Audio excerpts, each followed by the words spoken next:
एक छोटे से गांव में एक साधु रहता था। वह हर वक्त कान्हा के स्मरण में लगा रहता था।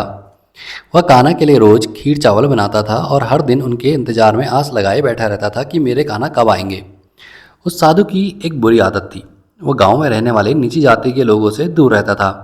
उस उन्हें आश्रम में नहीं आने देता था। उसका मानना था कान्हा इससे नाराज हो जाएंगे, वो तो स्वामी हैं। इन नीच छोटी जाति वालों के आश्रम में प्रवेश करने से और भी मुझे दर्शन नहीं देंगे, इसलिए वह कभी भी किसी से ठीक से बात नहीं करता था। उसके आश्रम से थोड़ी दूर एक कोढ़ी रहता था। वो भी कान्हा का भक्त था। नित्य प्रतिदिन वह उनकी उपासना करता था और हर वक्त कान्हा की भक्ति में डूबा रहता था। जब भी साधु उसके घर के पास से गुजरता तो कोढ़ी को कहता, नीच, तुझ जैसे कोढ़ी से क्या कान्हा मिलने आएंगे, वो तो स्वामी हैं, तुझ जैसे के घर क्यों आने लगे भला। और बोलते बोलते वह आश्रम चले आता। कुछ वर्ष बाद साधु को लगने लगा कान्हा क्यों मुझे दर्शन नहीं दे रहे, और साधु उनकी मूर्ति के सामने रोने लगा और कहने लगा, प्रभु एक बार तो मुझे दर्शन दे दो, मैं प्रतिदिन आपके लिए खीर चावल बनाता हूँ, एक बार तो आकर भोग लगा लो। और दास होकर कान्हा के चरणों में सो गया। दूसरे दिन एक गरीब दरिद्र छोटा सा बालक साधु के आश्रम आया। साधु उस वक्त कान्हा को भोग लगाने जा रहा था। उस बालक ने कहा, साधु महाराज, मुझे कुछ खाने को दे दीजिए, मुझे जोरों की भूख लगी है। साधु गुस्से से तिलमिला गया। एक तो दरिद्र और दूसरा कान्हा की भक्ति में विघ्न। उसने आओ देखा ना ताओ एक पत्थर उठाकर बच्चे को दे मारा। उस दरिद्र बच्चे के सिर से खून निकलने लगा। साधु ने कहा, भाग यहाँ से। बच्चा उसके आश्रम से निकल गया और जाकर उस कोढ़ी के घर में चला गया।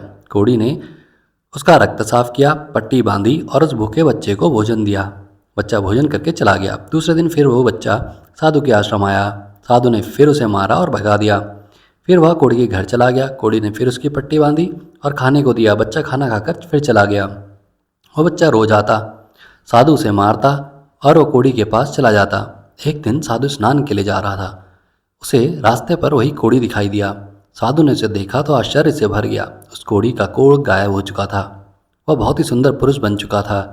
साधु ने कोढ़ी का नाम लेकर कहा, तुम ठीक कैसे हो गए। कोढ़ी ने कहा, मेरे कान्हा की मर्जी। पर साधु को ये रास नहीं आया। उसने मन ही मन फैसला किया कि पता लगाना पड़ेगा।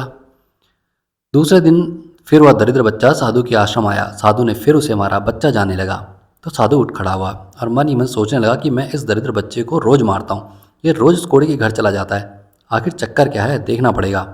साधु पीछे पीछे जाने लगता है। जैसे ही वह कोढ़ी की झोपड़ी में पहुंचता है, उसकी आंखें फटी की फटी रह जाती हैं। तीनों लोकों के स्वामी कान्हा बांके बिहारी कोढ़ी के घर पर बैठे हैं और कोढ़ी उनकी चोट पर मलहम लगा रहा है। और कान्हा जी भिक्षा में मांगी न जाने कितने दिनों की बासी रोटी को बड़े चाव से खा रहे हैं। साधु कान्हा के चरणों में गिरकर कहने लगा, मेरे कान्हा, मेरे स्वामी, मेरे आराध्य, आपने मुझ भक्त को दर्शन नहीं दिए और इस नीच को दर्शन दे दिए। मुझसे क्या गलती हो गई जो आप इस कोढ़ी की झोपड़ी में आ गए, भीख में मांगी बासी रोटी खा ली, पर मैं आपके लिए नित्य प्रतिदिन खीर चावल बनाता हूँ, उसे खाने नहीं आए। बोलो कान्हा बोलो। तब कान्हा जी ने कहा, साधु मैं तो रोज़ तेरे पास खाना मांगने आता था, पर तू ही रोज़ मुझे पत्थर से मारकर भगा देता था। मुझे तो भूख लगती थी और मैं इतना भूखा रहता था कि इस मानव के घर चला आता था। वो जो मुझे प्यार से खिलाता है मैं तो उसी के पास खाने चला आता हूँ। अब तू ही बता, इसमें मेरी क्या गलती। साधु कान्हा के पैर पकड़कर रोने लगता है और कहता है, मुझसे गलती हो गई, मैं आपको पहचान नहीं पाया, मुझे माफ़ कर दीजिए। और फिर कहता है कि तीनों लोगों के स्वामी, गरीब, भिखारी, दरिद्र बच्चा बनकर आप मेरे आश्रम क्यों आते थे। मैं तो आपको दरिद्र समझकर मारता था, क्योंकि मेरे कान्हा तो स्वामी हैं, वो दरिद्र कैसे हो सकते हैं। कान्हा जी ने कहा, हे साधु, तुझे किसने कहा कि मैं सिर्फ महलों में रहता हूँ, तुझे किसने कहा कि मैं सिर्फ 56 भोग खाता हूँ, तुझे किसने कहा मैं नंगे पैर नहीं आता, तुझे किसने कहा कि मैं दरिद्र नहीं।